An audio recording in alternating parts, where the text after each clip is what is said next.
నేను సాక్షాత్తు the legend మీరు హోమియోపతి డాక్టర్ అవ్వాలన్న కోరిక వారిదేనా? అది అమ్మే తత్వమని చెప్పారు. ఇప్పుడు డాక్టర్ గాలి బాలసుందరరావు గారిని ఉండేవారు.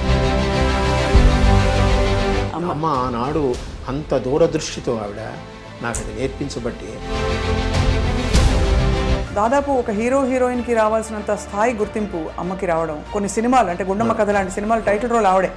సో ఇవన్నీ మీకు అప్పట్లో తెలిసిందా వారి ఘనత ఏమిటి, ఎంత గొప్పవారిని? అమ్మని అందరు గౌరవిస్తున్నారు, అందరి దగ్గర తీసుకున్న వాళ్ళంతా కుటుంబం.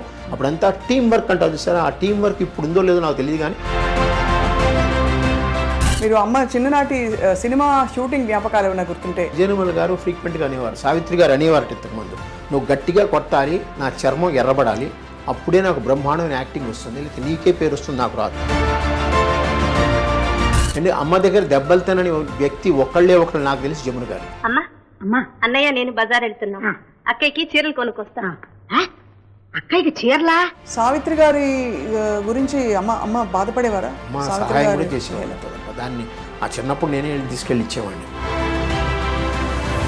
అదే బాధేస్తుంది సార్, అంత వెలుగు వెలిగి వాళ్ళ చాలా. సావిత్రి గారి విషయంలో అమ్మకి సావిత్రి గారిని అంత కదా, ఆవిడ కూడా చాలా బాధపడేది. ఎందుకు పిచ్చి పిల్ల అలా చేసుకుంది.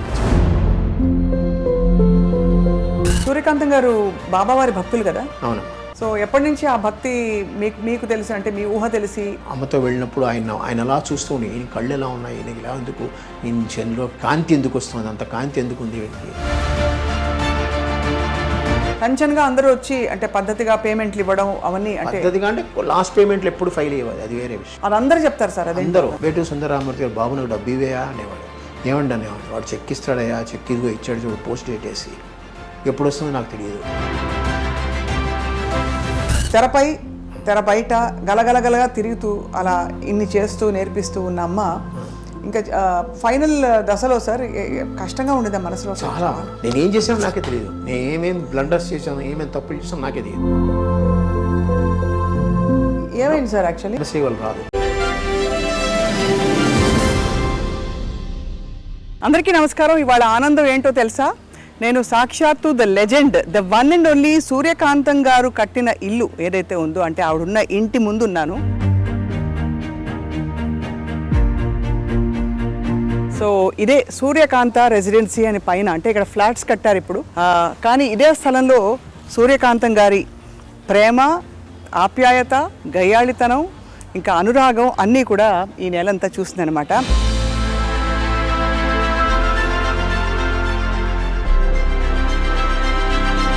నిజానికి అటువంటి నటి నభూతో న భవిష్యత్. ఎందుకంటే 300 సినిమాలలో వేసిన పాత్రలన్నీ దాదాపు రెపిటేటివ్గా ఉన్నా కూడా ఎక్కడా బోర్ కొట్టించకుండా మెప్పించి, అలరించి, మైమరపించిన మహానటి నిజానికి సూర్యకాంతం గారే. సో వారి కుమారులతో మాట్లాడకపోతున్నాం మనం ఇవాళ. అనంత పద్మనాభమూర్తి గారు హోమియోపతి వైద్యులు. కానీ ఇంకొక విశేషం ఏంటంటే సూర్యకాంతం గారికి గౌరవ డాక్టరేట్ ఇచ్చారు ఒక పాయింట్ తర్వాత. ఆ రోజుల్లో సినిమాకి వచ్చే ముందే, ఆ టైంలోనే మెట్రికులేషన్ వరకు చదువుకున్న తర్వాత she became doctor Suryakantham because of an honorary doctorate conferred upon her అనమాట. సో మరి సూర్యకాంతం గారి జీవిత విశేషాలు తెలుసుకుందావా? అయ్యో అయ్యో అయ్యో అనే ఆవిడ మరి జీవితంలో ఎంత హుందాగా, ఎంత ప్రేమగా ఉండేవారో తెలుసుకుందాం రండి.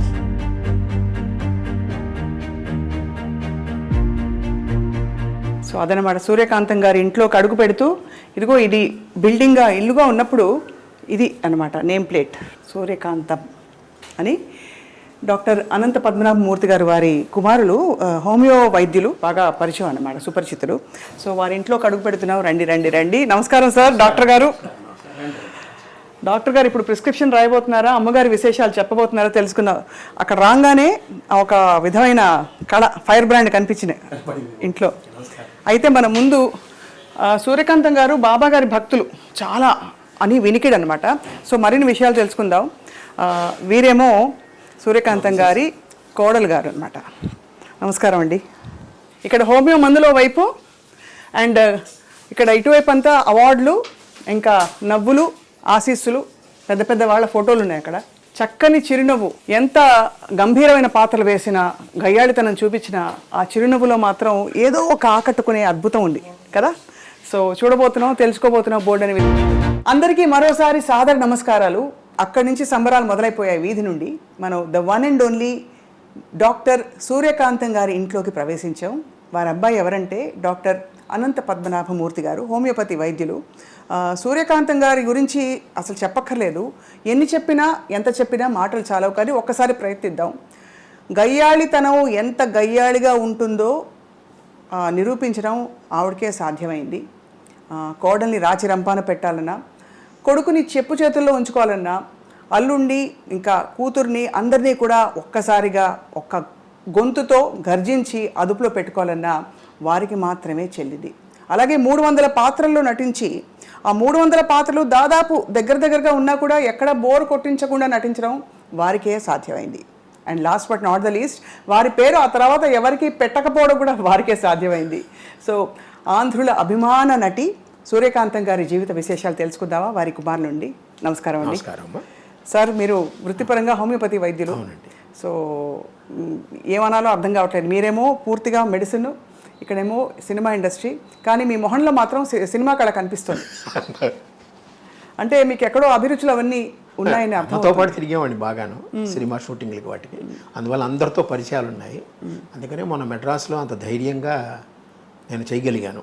పెద్ద వాళ్ళని పిలిచి అమ్మ పేరు మీద వచ్చారంటే మీరు ఆలోచించండి. ఆవిడకు ఉండే పేరు, ఆవిడ వల్ల తిరిగిన. ఇప్పుడు రాజశ్రీ గారు వచ్చారు సినిమా ఫీల్డ్లో, తర్వాత జయచిత్ర గారు వచ్చారు, తర్వాత వచ్చి విశ్వనాథ రెడ్డి గారు వచ్చారు, నాగిరెడ్డి గారు అబ్బాయి ఆయన వచ్చాడు, ఆదిశేషయ్య గారు వచ్చారు. అట్లా చాలామందిని పిలిస్తే వెంటనే ఒప్పుకుని వచ్చారు. దానికి నిజంగా అమ్మాయి 90% అమ్మాయి. కానీ నిజంగా తెర మీద గయ్యాళి, కానీ ఆ గయ్యాళిని మనం ఏమీ అనలేము. అంత ప్రేమించబడే తత్వం వాళ్ళలో అలా ఉట్టిపడేది. ఒకటమ్మా, మా అమ్మ గురించి సినిమా స్టార్టింగ్లో ప్రేక్షకులుగా మీరందరూ తిట్టేవారు, కానీ సినిమా ఎండింగ్లో మీరందరూ మెచ్చుకునేవారు. ఆ సినిమాకి అక్కడే -+ జరిగిపోతుంది. పైగా మీరు గయ్యాళి అని చాలాసార్లు అన్నారు. అది నాకు నచ్చదు. మా అమ్మ గయ్యాళి కాదు. అవునా? మీ లెక్కలో గయ్యాళి. అవునా? మా లెక్కలో అనురాగ దేవత. మమ్మల్ని చక్కగా చూసుకుంది. నా భార్యను సొంత కూతురులా చూసుకునేది. ఇంట్లో తనే వండేది. మాకు వంట మనిషి ఉంది. ఏదైనా వంట మనిషి చేయాలి. పైపే మెరుగులే, తను చేసినా పైపే మెరుగులే. అంతే, లాస్ట్లో గరిటి పట్టడమే తప్పేటి చేయలేదు. మా అమ్మ కూర్చొని చేసేది. ఆవిడకి హాబీ అది. చేపల పెంపకము, కుక్కల పెంపకము, వంట ఖాళీ ఉందంటే వంట చేసేది. పైగా వంట చేసి ఇతరులకు పెట్టాలనే ఉంది. ఆ ఇది ఉంది చూసారా, నాకు తెలిసి ఎవరికి లేదు. ఇప్పుడు ఎవరికైనా మనం బయట నుంచి కొనుక్కోవడమో లేదంటే ఎవరి చేత చేయించడమో అలా పెడతాం మనం. కానీ ఆవిడ తను చేసి పెట్టాలనే కోరికతో తను కూర్చొని చేసేది. ఏమేమి వంటకాలు చేసేవారు సార్? ఆవిడ ట్రెడిషనల్ వంటకాలే. పులిహార మెయిన్. జయలలిత గారికి కూడా చాలా ఇష్టం. చాలా వాళ్ళకి ఆదూర్ సుబ్బారావు గారు అనండి, ఎవరైనా సరే. అలాగే దద్దోజనం, అది కామను. తర్వాత ఉల్లిపాయ పులుసులు బాగా చేస్తుంది ఆవిడ. చిన్న ఉల్లిపాయలు వేస్తారు దాంతో. అది 4-5 రోజులు నిల్వ ఉంటుంది. అలాగే మనకి ఆనపకాయ అంటాను చూస్తారు. ఆనపకాయని పొడిచి ముక్కలు చేస్తుంది ఆవిడ. ఆ ముక్కలు చూడడానికి మీకు చేప ముక్కలా ఉంటాయి. పెద్ద ముక్కలు, పెద్ద ముక్కలు చేసి చేప ముక్కల్లా ఉంటాయి. అది ఆవిడే ఈ చేప ముక్క తినండి అంటుంది. అది ఫేమస్. ఇలాగే చాలా రకరకాలు ఈ చక్రబాణాలు అంటాను సార్. ఇవన్నీ ఆ పాతకాలంలో ఉండే పేర్లు ఇవన్నీ. అవే ఆవిడ చేసేది, అవే పెట్టేది అందరికీ. ఆవిడికి ఆ చివరి దశ వచ్చేటప్పటికి బయట నుంచి కూల్ డ్రింక్స్ కొంటామని చేసింది. కానీ మజ్జిగానే ఇంట్లో తయారు చేయాల్సింది గంగాళంతో. చిన్నగా ఇంత గిన్నె ఉంటుంది, గిన్నెలో తయారు చేసి పెట్టే. ఎవరు వచ్చినా మజ్జిగ ఇవ్వడం. పూర్తిగా అమ్మ మనసే అయితే. అంతే, అమ్మ మనసే. ఎవరితో పెద్దగా అనవసరంగా కోపం తెచ్చుకోవడం ఏం లేదు. అందరినీ నాయన అని పిలుస్తుంది. పైగా ప్రతి వాళ్ళు ఆవిడ చిన్నతనం, నా చిన్నతనాన్ని నేను చూసాను. ఆవిడని అమ్మ, అందరూ అమ్మ అనే పిలుస్తారు. ఇంకోటి అక్క, లేకపోతే ఆ గుండమ్మ కథ వచ్చినప్పటి నుంచి గుండక్క ఫేమస్ అయిపోయింది. అందరూ అమ్మ అనే పిలుస్తారు ఆవిడ. ఒక్క భానుమతి గారు మటుకు సూర్యం అని పిలుస్తారు. సూర్యం అని పిలుస్తారు చిన్నప్పటి నుంచి. అలాగే కొంతమంది పాతకాలపు వాళ్ళు ఉన్నారు. షావుకార్ గారు అవనండి, నాగేశ్వరరావు గారు అవనండి, వీళ్ళందరూ. ఎందుకంటే ఆవిడ మొగరాయిళ్ళ ఉండేది అని తత్వం వాళ్ళలో ఉందన్నమాట. షావుకార్ జానకి అంజలిదేవి గారు అమ్మ అనే పిలుస్తారు.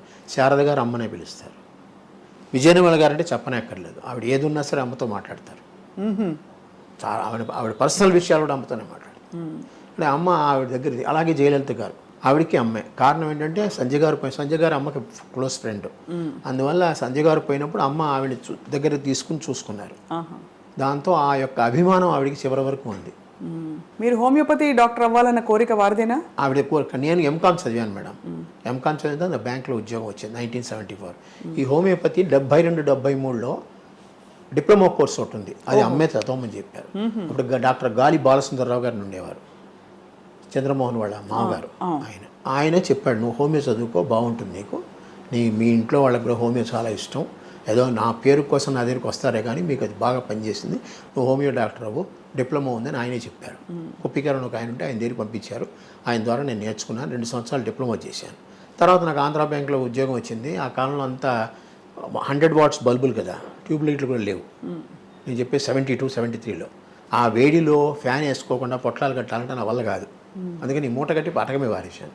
బ్యాంకులో జాయిన్ అయ్యాను. ఆఖరికి 2000లో నేను ట్రాన్స్ఫర్లు తట్టుకోలేక నేను రిజైన్ చేశాను జాబ్. అప్పటి నుంచి మళ్ళీ హోమియో నాకు జీవితం అమ్మ నేర్పింది. అమ్మ ఆనాడు అంత దూరదృష్టితో ఆవిడ నాకు అది నేర్పించబట్టి ఈరోజు నాకు పెన్షన్ చాలా తక్కువ వస్తుంది. నాకు వచ్చేది 32,000 అంత పెన్షన్. అయినా కూడా నాకు హోమియోపతి వల్ల కొంచెం ఆదాయం ఉంది. అది ఇది కలిపి చక్కగా అందరికన్నా ఈక్వల్ ఒక అప్పర్ మిడిల్ క్లాస్ పర్సనాలిటీగా నేను బతుకుతున్నాను. హాయిగా అదే. అమ్మ నటించిన పాత్రలు అన్నిట్లో అంటే మీరు చాలా షూటింగ్స్కి వెళ్ళేవారా? దాదాపు నేను ఖాళీగా ఉన్నప్పుడు అమ్మ షూటింగ్కి వెళ్తాను. ఇంకా నాకు వ్యాపకం లేదు. నాకు సాధ్యమంత వరకు మీరు ఏమనుకోనంటే ఆ పదం మంచిదో కాదో అని అమ్మ కూర్చుని. అవునా? అదే ఆవిడేం చెప్తే అదే అలాగే అన్నీ. ఇప్పటికీ ఆవిడ పద్ధతులు పాటిస్తూనే ఉంటాను. పొద్దున్న 4 గంటలకు లేవడం, ఇద్దరం లేస్తాం. తను తొందరగా స్నానం చేస్తుంది, కొంచెం లేట్గా చేస్తాను అంతే. తను 5కే చేసేస్తుంది, నేను 6:30, 7 గంటలకు చేస్తాను. అది ఆఫ్ లేట్. నా ఖాళీ అయిన పేపర్లు చదువుకుని లేస్తాను అనమాట. అట్లాగా ఆవిడ పద్ధతులు అన్నీ. భోజనం కూడా పొద్దున టిఫిన్ 8:30కి. అప్పుడు మేము సద్యాన్నం తినడమో, వేడన్నం పెట్టుకుని తినడమో, అన్నమే పొద్దున. టిఫిన్ లేవు ఆ కాలంలో, మాకు టిఫిన్లు లేవు. మా ఇళ్లలో టిఫిన్లు ఉండవు. ఈ బజ్జీలు, పూరీలు ఇలాంటివి ఇడ్లీలు ఏమీ ఉండవు. కావాలంటే బయట తినడం ఏమైనా. ఆవిడ అమ్మ పక్కకి బయట ఇష్టం లేదు, బయట తిండి ఏది పడదు. అందుకని అన్నీ ఆవిడే చేసుకుంటుంది, ఆవిడే తింటుంది, ఆవిడే పెడుతుంది. దాదాపు ఒక హీరోయిన్కి రావాల్సినంత స్థాయి గుర్తింపు అమ్మకి రావడం, అలాగే అమ్మగారి పేరు మీదే కొన్ని సినిమాలు అంటే గుండమ్మ కథ లాంటి సినిమాలు టైటిల్ రోల్ ఆవిడే. సో ఇవన్నీ మీకు అప్పట్లో తెలిసిందా వారి ఘనత ఏమిటి, ఎంత గొప్పవారిని? గొప్పవారని తెలుసు, ఎందుకంటే అందరూ గౌరవిస్తారు. అప్పుడు నాకు గుండమ్మ కథ టైంలో చాలా చిన్నపిల్లవాడిని నేను. అందుకని అమ్మని అందరు గౌరవిస్తున్నారు, అందరి దగ్గర తీసుకున్న వాళ్ళంతా కుటుంబం. అప్పుడంతా టీం వర్క్ అంటారు చూసారా, ఆ టీం వర్క్ ఇప్పుడు ఉందో లేదో నాకు తెలియదు, కానీ అప్పుడు విపరీతంగా ఉంది. అందరూ వాళ్ళెల్లో ఏమైనా ఫంక్షన్లు పెడితే అందరూ అక్కడ కలవాలి. అందుకనే ఆనాడు మనకి దివిసీమ ట్రబుల్ వచ్చినప్పుడు అంతమంది యాక్టర్లు కలిసి వెళ్ళారు. అవును అవును. మరి అంత టీం ఇప్పుడు దొరుకుతుందా? ఇప్పుడు అందరూ ఎవరికి వారు ఎవరి క్యారవాన్లో వాళ్ళకు ఉన్నాయి. వీళ్ళందరూ చెట్ల కింద కూర్చొని, చెట్ల కింద తిని, చెట్ల కింద ఉండేవాళ్ళు. మేకప్ రూమ్ ఒకటి ఉంటుంది, వీళ్ళందరూ చెట్ల కింద కూర్చొని చెట్ల కిందే ఉండేవాళ్ళు. ఎవరి కుర్చీ వాళ్ళది, కానీ భోజనాలు మటుకు అందరివి. చాలా కష్ట జీవితం ఆ రోజుల్లో. అంటే సినిమా ఇండస్ట్రీ అంటే అనుకుంటాం కానీ చాలా నిజంగా. ఎందుకంటే షెడ్ నుంచి బయటకు వచ్చారనుకోండి, ఫుఫ్ అనుకుంటూ వస్తారు, చెమటకి తట్టుకోలేక బయటకు వచ్చి చెట్ల కింద కూర్చునేవారు. ఇప్పుడంతా ఏసీలు పెద్దగా లేవు కదా. అవునవును. ఒక చోట ఏసీ ఉందంటే అందరూ 30 మంది కూర్చునిపోయేవారు లోపల. అలాగా. సో మీరు ఒక్కరే కదా సార్ సంతానం అమ్మకి? అమ్మ ఉండేది. ఒక్కరే పెరగడం మీకు ఎప్పుడైనా అంటే ఎంతో మంది అమ్మ దగ్గర తీసుకుని చదువు చెప్పించారు కదా, అందరితో పరిచయాలు మాకున్నాయి. అందరితో ఎవరు కానీ చాలా అందరికీ. కేసరి స్కూల్ మైలాపూర్ ఉంది చూసారా, అందులోనే మాకు సంబంధించిన వాళ్ళు అందరూ. మీరు అమ్మ చిన్ననాటి సినిమా షూటింగ్ జ్ఞాపకాలు ఏమైనా గుర్తుంటే పంచుకోగలరు? ఎందుకంటే మీరు అంటే మా అందరికీ లెజెండ్స్ అని కనిపించి అసలు ఊహించుకోలేము. అటువంటి వారి మధ్య మీరు పెరిగారు. సో ఆ జ్ఞాపకాలు ఏమైనా గుర్తున్నాయా? ఏదైనా పర్టికులర్ సినిమా షూట్? సావిత్రి గారి టైంలో నాకు అంత ఊహ లేదు. వెళ్ళేవాడిని, చూసేవాడిని, బట్ అంత గుర్తుపెట్టలేదు. బట్ అత్తగారు కొత్త కోళ్ళు, అందులో విజయనిర్మల గారు ఫ్రీక్వెంట్గా అనేవారు, సావిత్రి గారు అనేవారు ఇంతకుముందు, నువ్వు గట్టిగా కొట్టాలి, నా చర్మం ఎర్రబడాలి, అప్పుడే నాకు బ్రహ్మాండమైన యాక్టింగ్ వస్తుంది, లేకపోతే నీకే పేరు వస్తుంది, నాకు రాదు. అలాగే. అంటే అమ్మ దగ్గర దెబ్బలు తినని వ్యక్తి ఒకళ్ళు నాకు తెలిసి జమున గారు. అంటే ఆవిడ ఒక్కతే ఎప్పుడూ ఆ కూతురుగానే వేస్తుంది. అవును. అమ్మా అన్నయ్య నేను బజార్ వెళ్తున్నాం, అక్కయ్యకి చీరలు కొనుక్కొస్తా. అక్కయ్యకి చీరలా? కూతురు కొంచెం ఆవిడ కూడా కొంచెం గారాల పట్టి. అలాగే ఈవిడ గారాల పట్టిగానే చూసుకునేది ఆవిడ. అందుకని ఆవిడ ఎక్కడ తప్పించి మిగతా వాళ్ళందరికీ వాణిశ్రీ అంటే గోరింత దీపం తీశారు. అక్కడ కూడా ఎంత బాధ పెట్టేది. దాదాపు గొప్ప నటీమణులందరూ సూర్యకాంతం గారి చేతిలో నిజంగా దెబ్బలు తిన్న మరి. దెబ్బ కొట్టే అది ఎడం చేత్తో ఎంత విసురుగా వస్తుంది. అప్పుడు తగ్గలకుండానే కొడుతుంది ఆవిడ, కానీ ఆ విసురు తట్టుకోలేరు ఎవరు. మన కుడి చేతికి కూడా అంత బలం లేదు, ఆవిడ ఎడం చేతికి అంత బలం ఉంది.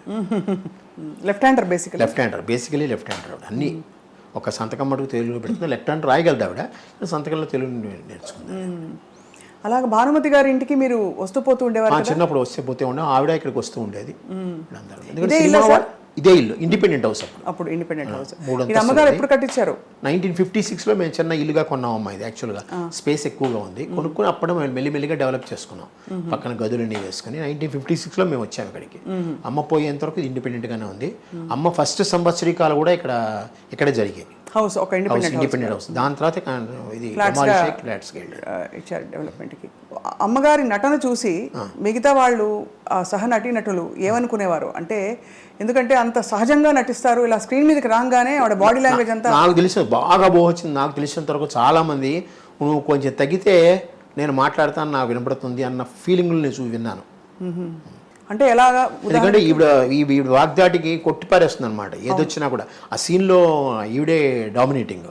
ఆ సీన్లో ఇంకోళ్ళకి రావాలంటే గ్యాప్ ఉండదు. పైగా ఈవిడేం డైలాగులు కొత్తగా చెప్తుంది.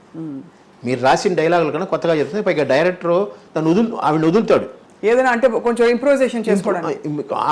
అది బాగుంది చేసేయమంటాడు.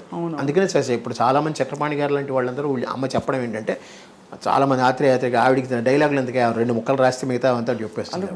అనిపోతుంది. ఇటు వచ్చి ఆ క్యారెక్టర్ నేములు పేర్లు చెప్పాలి. క్యారెక్టర్ పేర్లు చెప్తే ఆవిడ ఆ ధాటిలో కొట్టుకుని వెళ్ళిపోతుంది. మా అందరికి పదే మళ్ళీ మాట్లాడేది అది. ఏవే టిఫిన్ చేసావా?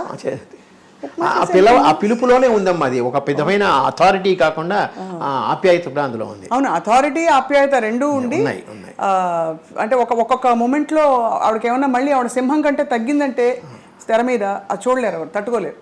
సూర్యకాంతం గారికి ఎవరికైనా ఏదైనా అవ్వచ్చు, కానీ ఆవిడకి చిన్న ఈగ కూడా అది చెప్పాను. ఆప్యాయత లాస్ట్ లో వచ్చేస్తుంది, అందరికి అభిమానం. పైగా ఇప్పటికీ మన ఇంట్లో పిల్లలతో సహా ఎవరైనా చూశారంటే అమ్మ వచ్చినప్పుడు ఉండే ఫీలింగ్స్ మిగతా వాళ్ళ మీద పెద్దగా కలగదు. అది నేను మొన్న కాకినాడ వెళ్ళాను చూడడానికి. అంటే కాకినాడలో కూడా ఒక ఫంక్షన్ చేద్దామని ఒక ఐడియా. అక్కడికి వెళ్ళినప్పుడు అందరూ ఎలా చూశారంటే నేను ఎవరో వాళ్ళకి తెలీదు. నాకు కాకినాడకి సంబంధం లేదు, చిన్నప్పుడు ఇప్పుడు పుట్టాను అంతే తప్పితే. కానీ వెళ్ళిన వెంటనే అంత అభిమానం. అమ్మ సూర్యకాంతం గారు మేము చేస్తాం, మేము చూస్తామని ముందుకు వచ్చినారు చూసారా. అంత ఒక చిన్న సైజు ప్రవాహం 40-50 మంది వచ్చారు నా దగ్గర. కంటే మీరు ఆలోచించు. అందరూ పెద్ద డాక్టర్లే. అవును, ఆ మెమరీస్ అలాంటివి. పై 30 ఏళ్ళు అయిపోయిన తర్వాత ఇప్పుడు చాలామంది అంటారు అమ్మగారికి పద్మశ్రీ రాలేదు మీకు ఏమన్నా. నాకు దాని మీద సంబంధం లేదు. 30 ఏళ్ళు అయింది ఆవిడ పోయి. ఇప్పటికీ ఆవిడ గురించి ప్రజల హృదయాల్లో చెరగని ముద్ర. అది పద్మశ్రీ వాళ్ళు రాదు. ఊరికే పక్కన నేమ్ బోర్డు పక్కన పెట్టుకోవడానికి ఒక డిసిగ్నేషన్ లాగే అది. అవును, కానీ వారి జీవితంలో వచ్చిన పాత్రలు కావచ్చు, జీవితంలో వచ్చిన సంఘటనలు, అనుభూతులు అన్నీ కూడా ధైర్యంగా ఫేస్ చేశారా? ఎప్పుడైనా కష్టపడ్డారా? కానీ భయం ఎక్కువ. దేవుడా అది శ్రీదేవి సినిమాలో దేవుడా అనుకుంటుంది. ఆ క్షణంలో ఆ దేవుడా అనుకుంటుంది. ఎందుకంటే శ్రీదేవి ఇక్కడే ఉండేది మాకు. మా ఇంటికి వచ్చేది. అమ్మన్న ఇంటి ఏరియా కాముగా ఉంటుంది కొనుక్కుంది ఆవిడ. సిఐటి కాలనీలో కొనుక్కుంది ఆవిడ శ్రీదేవి. భారతి ఎదురు సందులో ఉండేది. మా ఇంటికి ఎదురుగుండా సందులో భారతి వాళ్ళ సిస్టర్ ఉండేవారు. తర్వాత షీలా అనుకుంటాను ఇక్కడ, మలయాళి. మన తెలుగులో కూడా చాలా సినిమాలు చేసింది ఆవిడ. ఇక్కడే ఉన్నారు. జయలలిత గారు మనకు కొంచెం దగ్గర స్టెల్లా మెరిస్ కాలేజ్ వెనకాల ఉన్నారు. అది కామెడీ అని ఆ కాలంలో. సో శ్రీదేవి గారు ఇక్కడికి వస్తూ ఉండేవారా? ఇక్కడే ఉండేవారు ఆవిడ. తర్వాత ఇక సినిమా షూటింగ్లకి వాటికి వేరే ఊళ్ళు వెళ్ళడం అని వెళ్ళి తర్వాత డెవలప్ అయిన తర్వాత వెళ్ళిపోయింది ఆవిడ. ఇక్కడ ఆ ఇల్లు అలాగా ఖాళీగా తాళం వేసుకుంది. ఏ ప్రోగ్రామ్ ఉన్నా ఏదైనా సరే ఇంట్లో ఫంక్షన్ జరిగిందంటే అందరూ వస్తారమ్మా. అలాగే మేము కూడా కొన్ని చోట్లకి వెళ్తాం ఖచ్చితంగా. ఛాయాదేవి గారు ఫ్రీక్వెంట్గా వస్తారు. రావడమే బయట నుంచే ఆ తలుపు తెరవక ముందే ఆవిడ గొంతు స్టార్ట్ అవుతుంది. ఛాయాదేవి గారు ఆవిడ చాలా అసలు ఆగదు. ఆవిడ ఆగదు. అమ్మ ఛాయాదేవి గారు బాగానే ఉండేవారు. అంటే ఒక విధంగా మా ఫ్యామిలీలో అమ్మ ఆవిడ కూర్చుంటే అమ్మ తక్కువ మాట్లాడేది, ఆవిడ ఎక్కువ మాట్లాడేది. హేమలత గారు అలా కాదు. హేమలత గారి ఇంటికి మేము వెళ్ళేవాళ్ళం. మా ఇంటికి ఆవిడ వచ్చేది. వాళ్ళ అబ్బాయి శరత్ ఉన్నాడు, నా క్లోజ్ ఫ్రెండ్. అతను ఆ శేషగిరిరావు గారు హస్బెండ్ ఉన్నారు. వాళ్ళతో కూడా చాలా సత్సంబంధాలు. ఏది వచ్చినా ఖాళీ ఉన్నారంటే కాంతం అంటూ వచ్చేసేది అనమాట. ఏం చేస్తున్నావు, మా వంటకాలు నువ్వు ఎలా చేయవలే, మీ వంటకాలు రుచి చూపించలేదు ఆవిడ. వాళ్ళు నాన్ వెజ్ కదా, అందుకని. అవును. అయితే ఇంత నటనా ప్రపంచం చుట్టూ ఉండి కూడా మీరు ఎందుకో మరి యాక్టర్ అవ్వాలని అనుకోలేదని అసలు? మాకేంటంటే పైకి రావాలి. మాకు ఇంటి కింద డిప్యూటీ జనరల్ మేనేజర్ ఉండేవారమ్మా అద్దెకి, ఆంధ్రా బ్యాంకు. ఆయన పొద్దున్న 9 గంటలకు వెళ్ళేవారు కారులో, సాయంత్రం 7 గంటలకు వచ్చేవారు. చాలా టీవీగా ఉండేవారు, అంతా ఇదిగా ఉండేది. ఇంటికి ఎవరు వచ్చేవారు కాదు, ప్రశాంతంగా ఉండేవాడు భార్యాభర్తలు. వాళ్ళ ఇంట్లోనే నేను ఆడుకునేవాడిని, వాళ్ళు మా ఇంటికి వచ్చేవారు, కూర్చునేవారు. అది చూసినప్పటి నుంచి మా మదర్కి ఒకటి అనిపించేది, నువ్వు కూడా ఇలాగ ఆఫీస్ రావాలని. సో అది నా బుర్రలో పాతుకుపోయింది. దానివల్లే నేను బీకామ్ ఎంకామ్ చదివాను.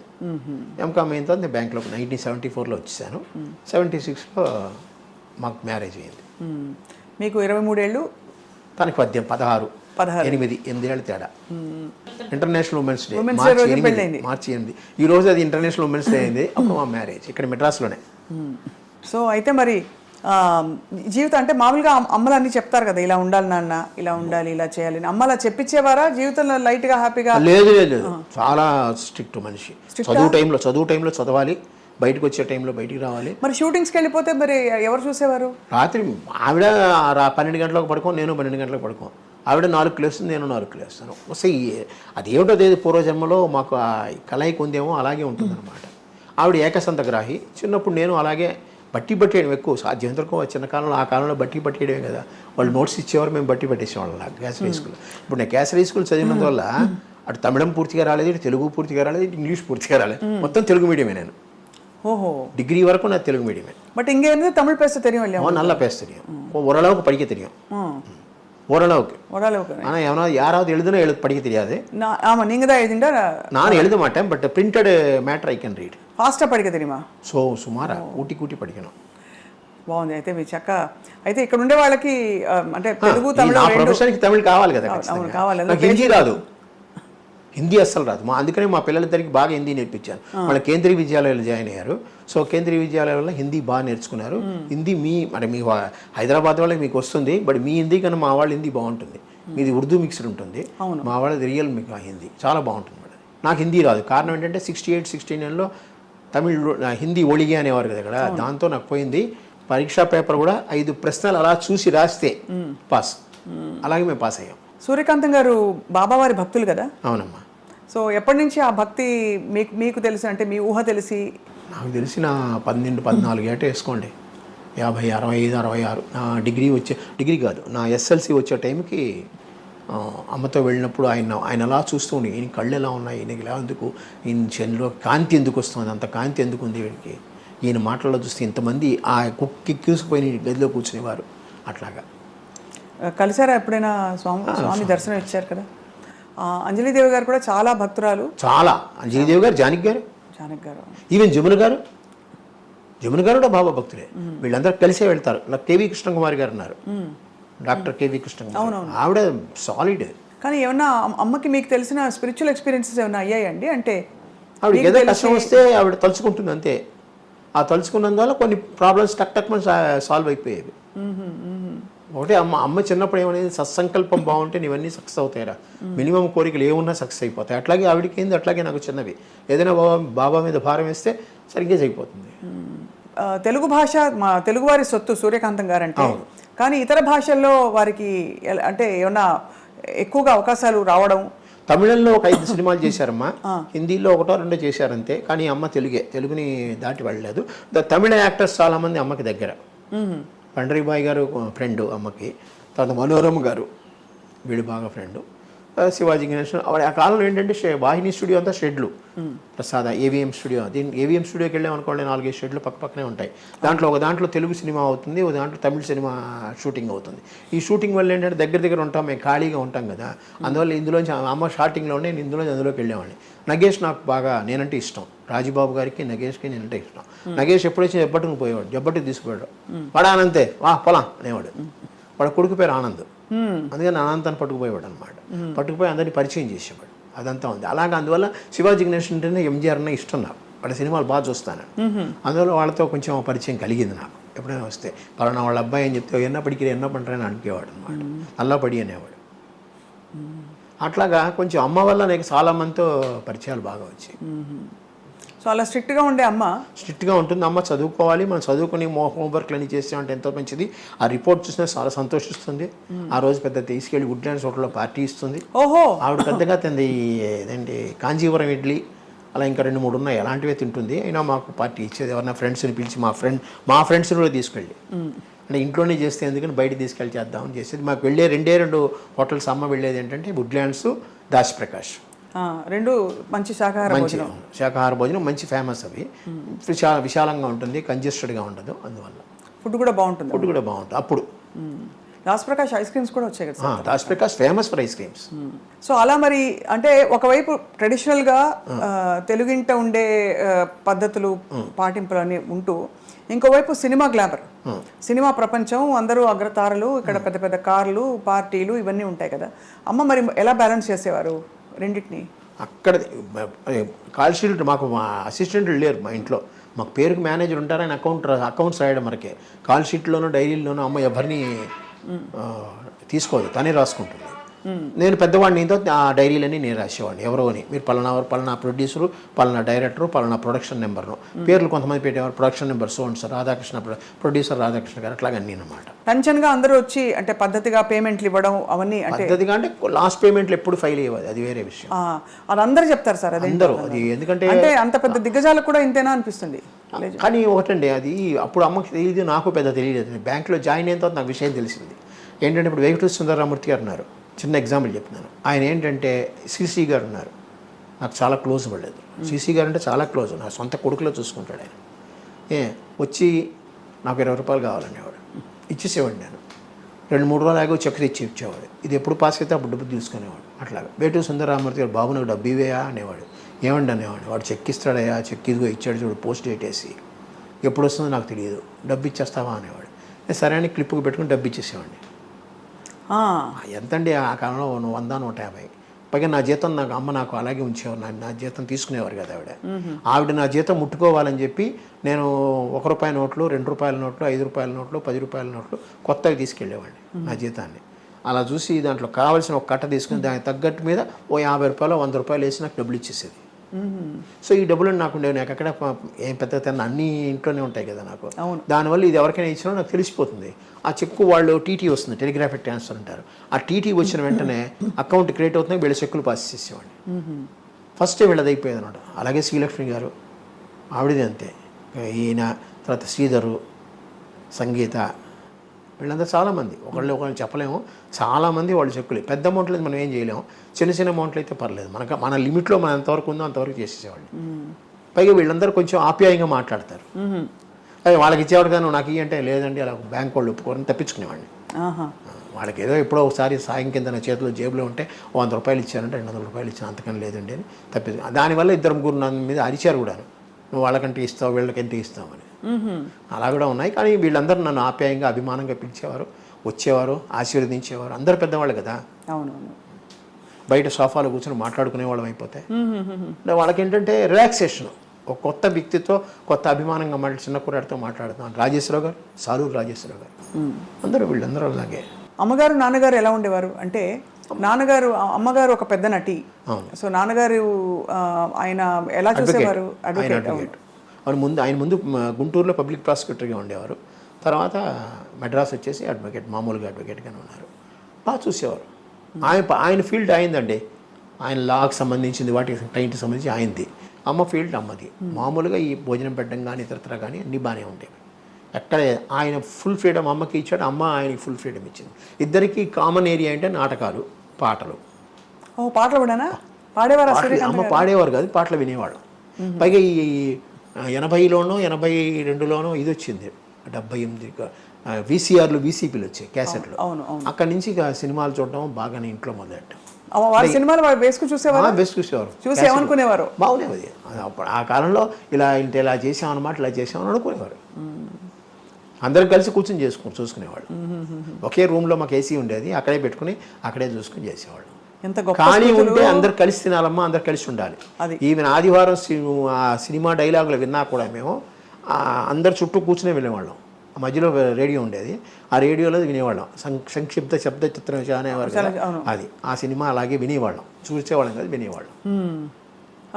ఆకాశవాణితో చాలా అనుబంధం ఉంది కదా? ఉంది, అనుబంధం. అంటే నాటకాలు వేశారా? రేడియో నాటకాలు కొన్ని వేశారు, స్పీచ్లు కొన్ని ఇచ్చారు అమ్మ. దాని వెతికాను నేను, కొన్ని దొరికాయి, నా పుస్తకంలో కూడా రాశాను నేను, కొన్ని దొరకలేదు మాకు. మనకి ఆడియో రికార్డింగ్స్ ఉన్నాయా సార్?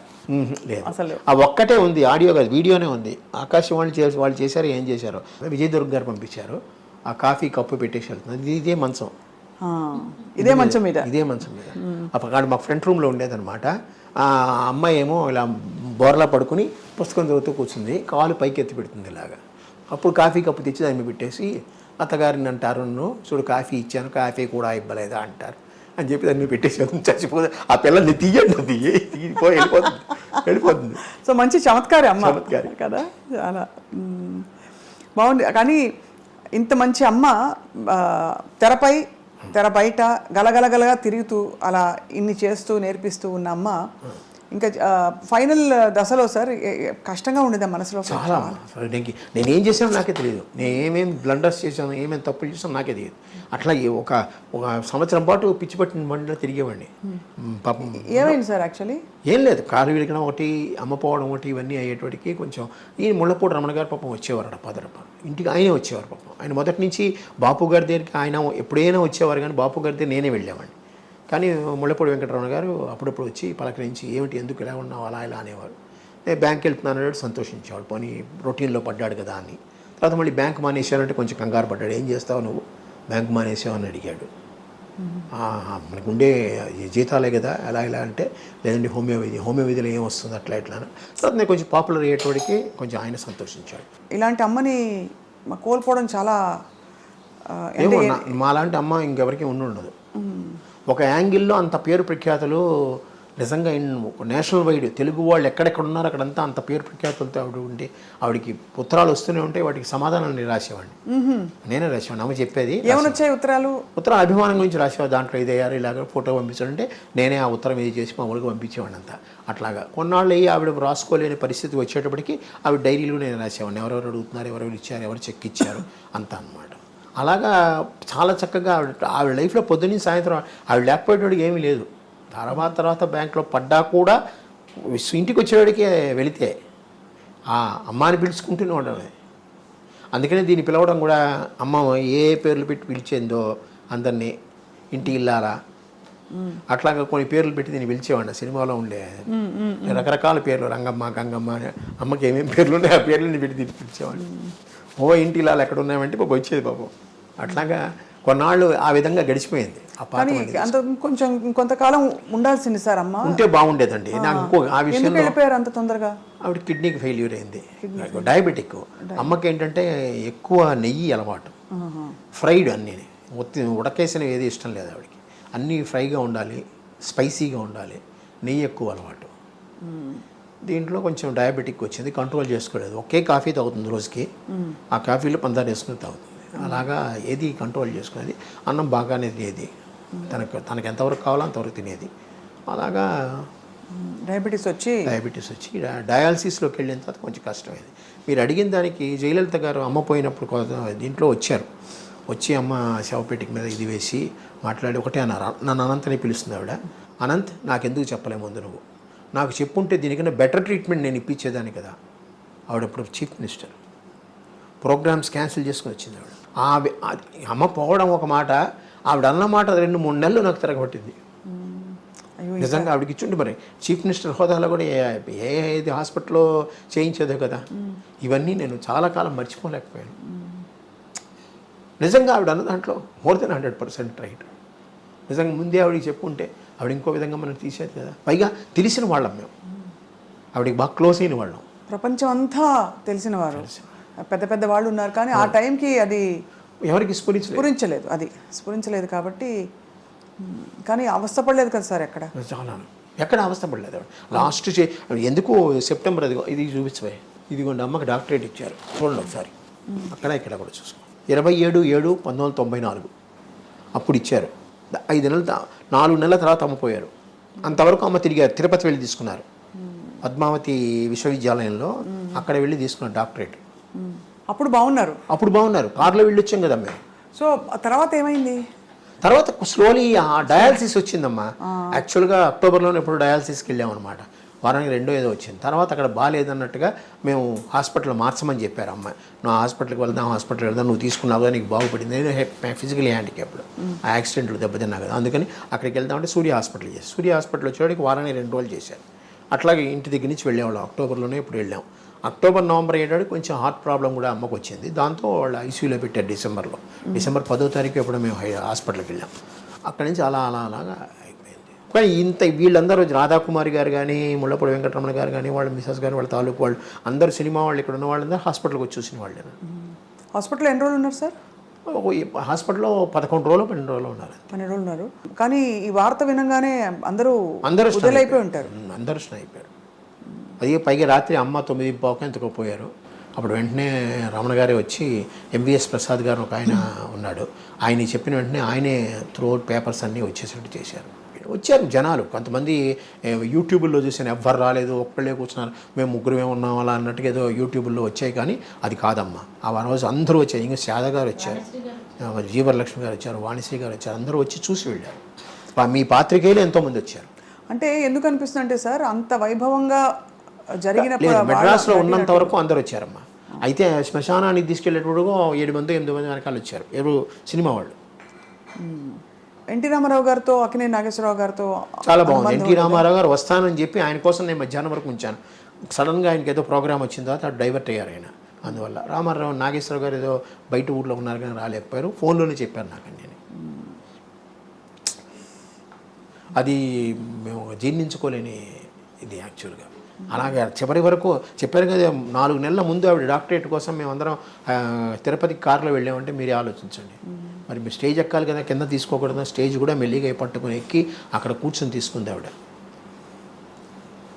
టైం అలాగా ఎంత వయసు సార్ అమ్మకి అప్పుడు? అప్పటికి 70 ఏళ్ళు అవుతాయమ్మా. 70 ఏళ్ళు మరి ఎంత? 24, 94. 24 అక్టోబర్లో పుట్టారు. కనీసం ఇంకో 15 ఏళ్ళు, ఇంకో ఈజీగా 10 ఏళ్ళు ఉండేది ఆవిడ. ఆవిడకుండే ఆ క్యాలిబర్కి ఇది దీనికి ఆవిడ ఉండేది. ఎందుకంటే విల్ పవర్ ఎక్కువ వీళ్ళందరికీ. సావిత్రి గారి గురించి అమ్మ బాధపడేవారా అప్పట్లో? అంటే అమ్మ సహాయం కూడా చేసేవాళ్ళు. దాన్ని ఆ చిన్నప్పుడు నేనే వెళ్ళి తీసుకెళ్ళి ఇచ్చేవాడిని చాలా వరకు. ఎందుకంటే అందరూ సహాయం చేశారు, అమ్మ కూడా తన వరకు తను సహాయం చేసేది. సావిత్రి గారు కదా సార్? సావిత్రి అవి చెప్పకూడదు ఇప్పుడు జనరల్గా అసలు. అదే బాధేస్తుంది సార్, అంత వెలిగి వాళ్ళ చాలా. సావిత్రి గారి విషయంలో అమ్మకి సావిత్రి గారిని అంత కదా, ఆవిడ కూడా చాలా బాధపడేది. ఎందుకు పిచ్చి పిల్ల అలా చేసుకుంది, పిచ్చి పిల్ల అలా ఇలాగే ఉంటుంది, పిచ్చి పిల్ల అలా చేసుకుంది. పొదుపు గురించి ఏం నేర్పించారు సార్ అమ్మ? ఆవిడే పొదుపు, జనరల్గా ఆవిడే చాలా వరకు పొదుపు. చీరలు నగలు అవి అనవసరంగా కొందు, మంచిగా కొనుక్కుంటుంది, అనవసరంగా కొందు. ఆవిడ నగలు కొనుక్కుంది తన కోసం కాదు, ముందు ఒకసారి నగలు కొని పెట్టేసుకుంది అంటే అవే పర్మనెంట్, దానికి మార్చేది ఏమి ఉండదు. సినిమాల్లో షూటింగ్లో కూడా అవే చీరలు అవే. ఏమైనా 1, 2 మటుకి ఆ షైనీగా ఉండాలంటే వాళ్ళు ఈ చీరలు ఇచ్చేవారేమో. అంటే సినిమా షూటింగ్లకి వాళ్ళు ఇస్తారు కదా, వాళ్ళు ఇస్తారంటే షైనీగా ఉండాలంటే. లేకపోతే జనరల్గా బొట్టు పెట్టినప్పుడు అదేంటి మంచి మనసుల్లో పంచదార వేస్తుంది సరే, ఆ టైంలో అంత అమ్మచేరే అంతే. నాకు గాజులు ఎప్పుడు తీదు అంతే. అంటే ఈ విధవ ఇది బొట్టు లేకుండా ఉంటుంది, అలాంటప్పుడు తీసి దాచేదేమో కానీ ఏమీ లేదు. అప్పటికీ ఆ గాజులు ఏమైనా ఉంటే నా జేబులో పెట్టి జేబుకు పిన్నేసేది, జేబులో పెట్టి జేబుకు పిన్నేసేది. పైగా ఇక్కడ జేబులు కుట్టించేది మాకు చిన్నప్పుడే.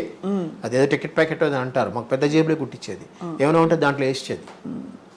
నేను అక్కడే ఉంటాను కదా, అందుకని. అవును, కాపలా అంటే మీకు మీ దగ్గర ఉంటే భద్రంగా ఉంటుంది. భద్రంగా నేను ఒక చోట కూర్చుంటే ఎక్కడికి వెళ్ళను కదా, ఇటు అటో వెళ్తాను. కానీ పైగా అందరూ అమ్మకి తెలిసిన వాళ్ళు, ఈవెన్ లైట్ బాయ్స్ చిన్నవాళ్ళు అందరూ అమ్మకి తెలిసిన వాళ్ళే, అమ్మ దగ్గర తిన్నవాళ్ళే. అందుకని ఎవ్వరు ఏమీ చేయరు. అది ఆవిడే కొన్ని డబ్బులు వచ్చింది అనుకోండి, ఎప్పుడైనా ఎవరైనా క్యాష్ ఇస్తారు, కొంతమంది క్యాష్ ఇస్తారుగా, ఆ క్యాష్ పట్టుకుని నల్లి చిన్నస్వామి చెట్టి ఉన్నాడు కదా, నల్లి సిల్క్స్, అక్కడికి వెళ్ళి మామూలు ఆర్డినరీ చీరలు ఉంటాయి చూసారా, అవి దొంతర కొనేసేది. 6, 8, 10 డబ్బులు పెట్టే. పక్కనే టీవీ జ్యువెలరీ ఉండేది టీ నగర్లో, పనగల పార్క్ ఎదురుగుండా. అక్కడ ఈ తాళిబొట్లు చిన్నవి, చిన్న గొలుసులు, ఉంగరాలు అలాంటివి కొని పెట్టేది. ఎప్పుడైనా ఎవరికైనా పెళ్ళిళ్ళు కావాలంటే అది ఇచ్చేసేది. అలాగే చిన్నపిల్లలకి మన క్యాసరీ స్కూల్లో సాధ్యమంతకు చాలామందికి ఆవిడ ఫీజులు ఆవిడే కట్టేది. ఎవరికైనా చాలామంది పుస్తకాలు కొనడం కానీ ఫీజులు కట్టడం అవి నాకు కూడా అలవాటైంది. పైగా నేను ఆ సాయి ఆర్గనైజేషన్లో ఉందని ఆర్గనైజేషన్ ద్వారా నేను చేస్తూ ఉంటాను. అడాప్టింగ్ చిల్డ్రన్స్ అంటారు, ఎడ్యుకేషనల్ అడాప్టింగ్ చిల్డ్రన్స్. ఎంత గొప్ప జీవితం సార్. అమ్మగారు చీర ఏమన్నా ఉందా సార్? చాలా కాలం ఇది కట్టింది, ఇప్పుడు లేదు ప్రస్తుతం. ఒకటి కూడా లేదు సార్? అక్కడికి లేదు, చాలా కాలం తనే కట్టేది.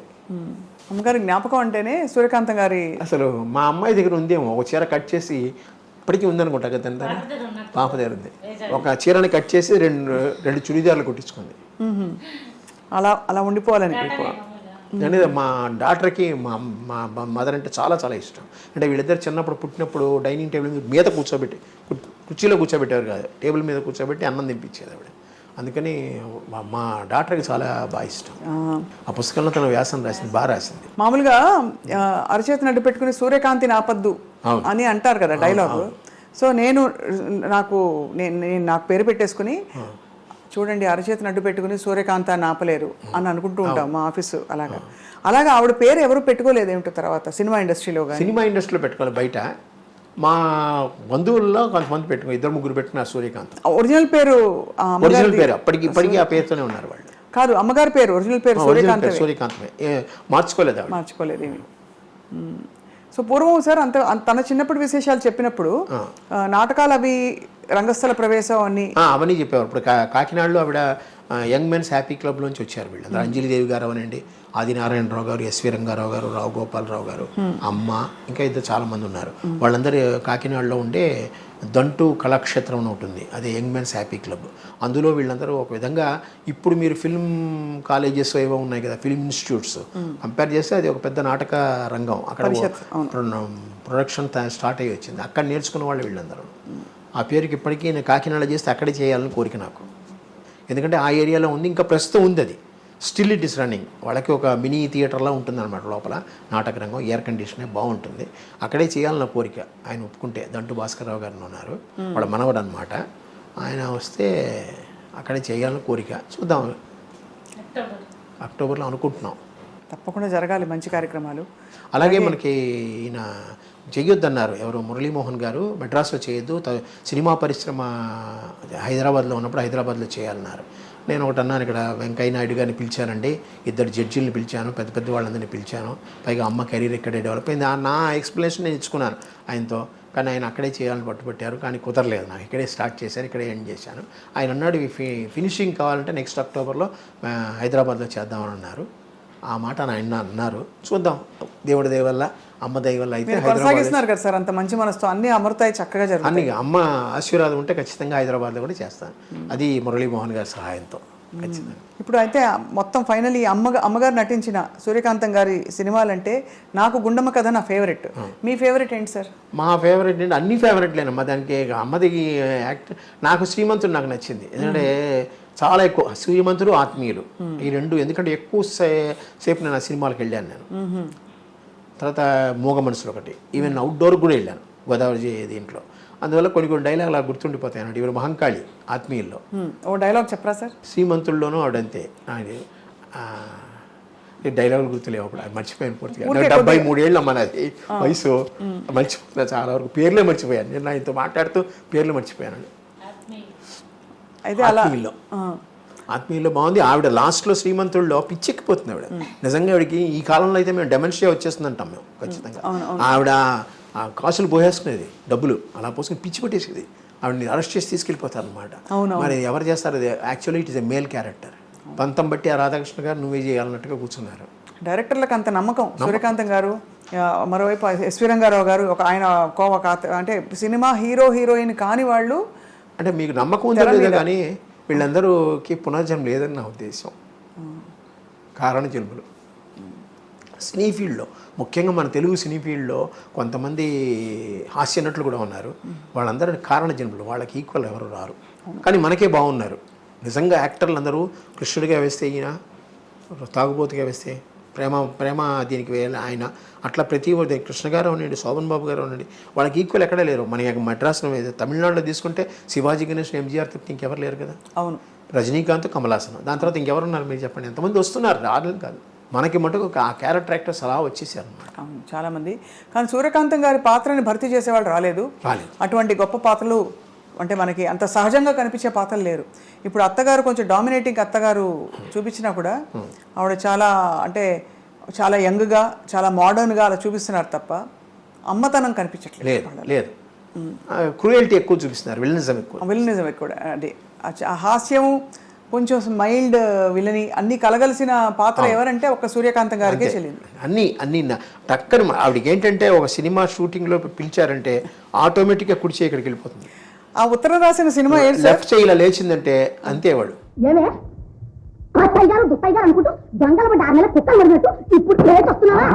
ఈ రెండు ఆ ముక్కు తిప్పడం కానీ, కళ్ళు తిప్పడం కానీ, మాట విరుపు కానీ, అవన్నీ టకటక వచ్చేస్తాయి ఆవిడకి. So entire her body will act. అదేం సినిమా సార్? ఏంటది ఉత్తరం ఏదో వచ్చింది ఇంగ్లీష్లో చదువు అంటే మై డియర్ నా ప్రియమైన అంటే నా ప్రియమైన ప్రియాన అంటుంది అని నాథాన. డియర్ అంటే దుప్పి, దుప్పి దుప్పి దుప్పి దుప్పి కాదు, దుప్పి కాదు, ప్రియమైన దుప్పి అంటే దుప్పి అంటే నా ప్రియాన కాదు నాథాన అని. అసలు ఒక్కొక్క రిమార్కబుల్, చాలా రిమార్కబుల్. సూర్యకాంత్ గారికి వేరే ఇతర హాబీస్ ఉండేవా సార్? చేపల ట్యాంకులు, చేపలతో చూసుకుంటుంది. 4 ట్యాంకులు ఉంటాయి ఇప్పుడు లేవు మా ఇంట్లో. ఎందుకు ఇష్టం సార్ చేపలు? చేపలు ఆవిడ చేపలు క్లీన్ చేసుకోవడం, చేపలతో ఆడుకోవడం. కుక్కలు 3 ఉండేవి మాకు. అల్సేషన్కి ఒక బయట కట్టేసేవాళ్ళం ఎక్కువ. పొమరీన్ డాగ్ ఒకటి, డాషన్ డాగ్ ఒకటి ఉండేది. ఆ 2 ప్లస్ వంట, ఈ 3. ఆవిడకి ఇంకేం లేదు, పుస్తకాలు చదువుకోవడం. పెద్ద హాబీ పుస్తకాలు చదవడం. ఆ పుస్తకాలు చదువుతూనే రాత్రి వరకు ఉంటుంది. ఆవిడ చదివినంతకాలం చదివిన తర్వాత నా చేత చదివించుకునేది. అలాగే రోజు పుస్తకం చదువుతూ ఆవిడ నిద్ర చిన్న సైజు గురకు వచ్చిందంటే పుస్తకం మూసేవాడిని. అట్లాగా నేను చెప్పానుగా, పొద్దున్న లేచినప్పటి నుంచి అమ్మతోనే నాకు ఇది ఏదో ఒకటి, ఏ పుస్తకమైనా సరే. అలాగే ఎద్రపుండి సులోచన గారు, మాదిరెడ్డి, వీళ్ళందరూ చాలామంది మన ఇంటికి వచ్చేవారు, మాట్లాడేవారు. అవన్నీ ఉన్నాయి. వాళ్ళతో కొంచెం పరిచయాలు ఉన్నాయి నాకు.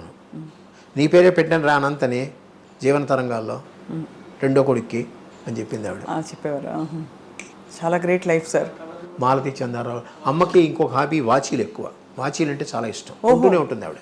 అలాగే కళ్ళజోళ్ళు మారుస్తూనే ఉంటుంది ఆవిడ. కార్లు ఒకటి.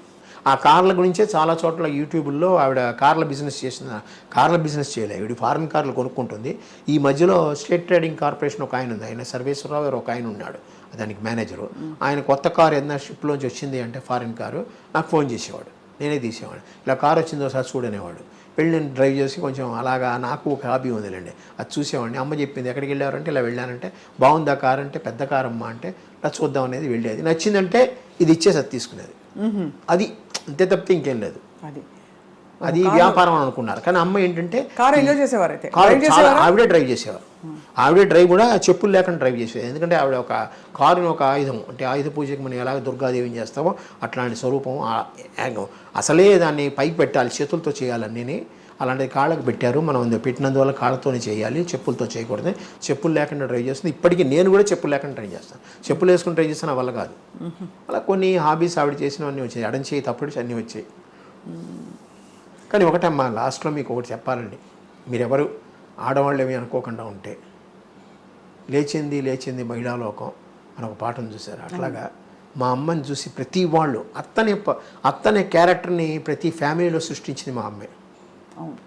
అందరికీ అమ్మ ఉంటుంది, అక్క ఉంటుంది, చెల్లి ఉంటుంది, పెళ్ళాం ఉంటుంది, కూతురు ఉంటుంది.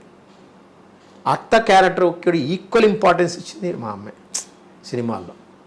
పైగా చాలామందికి ఇప్పుడు ఉండే లేడీస్కి అయ్యో బయటికి వస్తే ఎట్లాగ పోరాడాలి, ఎలా ఉండాలి, ఎలా మాట్లాడాలి, ఎలా చెయ్యాలి అనేది కూడా ఆవిడే నేర్పించింది. సినిమాల్లో ఆవిడ చేసిన క్యారెక్టర్ల వల్లే కదా మీరు చాలామందికి డాష్గా ఉండేవారు. అవునవును, చాలా డాషింగ్ రావడానికి కూడా కారణం ఆవిడే నా ఉద్దేశం. అవునవును, ఖచ్చితంగా సార్. ఎందుకంటే హీరోయిన్కి ఉండవలసిన లక్షణాలు అవి, అంటే మెయిన్ పాత్రలు వేసినా కూడా సూర్యకాంత్ గారు ఎక్కువగా ఈ ఒక స్త్రీవాదం, లేకపోతే ఒక ఇండిపెండెన్స్. పైగా ఇంకోటి, ఆడవాళ్ళు తన టాలెంట్ నిరూపించడానికి ఆవిడ కారణమైంది. వాళ్ళకి ప్రతి వాళ్ళకి ఒక టాలెంట్ ఉంది, ఆ టాలెంట్ నిరూపించడానికి ఆవిడ కారణమైంది. ఆవిడ అందుకనే పంట్రీబాయ్ గారు వచ్చినప్పుడు అంతా అంటూ ఉంటారు, నేను అన్ని సినిమాలో రామారావుకి ఏదైనా ఎంజీఆర్కిని శివాజీ గణేష్కి అమ్మ క్యారెక్టర్లు వేసాను, అంత చక్కగా పండించాను నేను. నువ్వేమో విలన్ క్యారెక్టర్లు వేస్తావు, నేను అందరూ అమ్మ అని పిలుస్తారు, నన్ను ఎవడో అమ్మ అని పిలవరు, అవి పండ్రి అంటారు నన్ను అనేది. అలాగే నా ఫోటో కూడా నేను అమ్మని యంగానే పెట్టుకుంటాను, ముసలితనంలో పెట్టుకోండి నేను. వెనకాల ఎలా సార్ హెయిర్ స్టైల్ పోనీటైల్ వేసేవారా? లేదు, అదే అంటే ఇప్పుడు కలర్ వేసినందువల్ల అలాగైందేమో, కానీ జనరల్గా ఒరిజినల్ హెయిర్ ఆవిడది. లాస్ట్లో పోనీటైల్ అంటే అదే కట్టుకునేవారా, జడ వేసుకునేవారా? జడ వేసుకునేది, ముడి వేసుకునేవారా? జడ వేసుకునేది. క్విక్గా కావాలంటే క్లిప్ లాంటిది పెట్టుకోవడం. ఆవిడ జడే వేసుకునేది. అసలు ఈ కాలం ఈ తరం హీరోయిన్ అంటే నమ్మేస్తారు, అంత మోడర్న్గా ఉన్నారు అక్కడ. ఎందుకు మన ఫంక్షన్లో, మెడ్రాస్ ఫంక్షన్లో వెంకయ్య నాయుడు గారు చెప్పారు, ఆవిడ అంత అందగతే వీళ్ళకు కూడా లేదన్నారు. జయచిత్రకి రాజశ్రీకి చూపించి ఇలా చేయి చూపించి మరి అన్నారు. ఏమనుకోకండి అమ్మ మీరు అన్నాడు. ఏదే మైక్లో అన్నాడు ఆయన. చక్కని తల్లి నిజంగా. ఇవాళ మీ ద్వారా వారిని కలుసుకోవడం మాకు సంతోషం సార్. చాలా సంతోషం. మీ అమూల్యమైన సమయం కేటాయించి, తప్పకుండా మాకు హోమియో మందు కావాలంటే ఖచ్చితంగా, మనసుకి మంచి మందు కావాలంటే, అమ్మ గురించి ఇంకా విశేషాలు కావాలంటే అప్పుడప్పుడు అలా వచ్చేస్తూ ఉంటాం. రండి. మీకు అలాగే మీ మేడం గారికి, మీ శ్రీమతి గారికి ధన్యవాదాలు. చాలా చక్కటి జ్ఞాపకాలు పంచుకున్నారు సార్ ఇవాళ. ఇది ఇవాటి మధుర జ్ఞాపకం. నమస్కారం సార్. నమస్కారం అండి.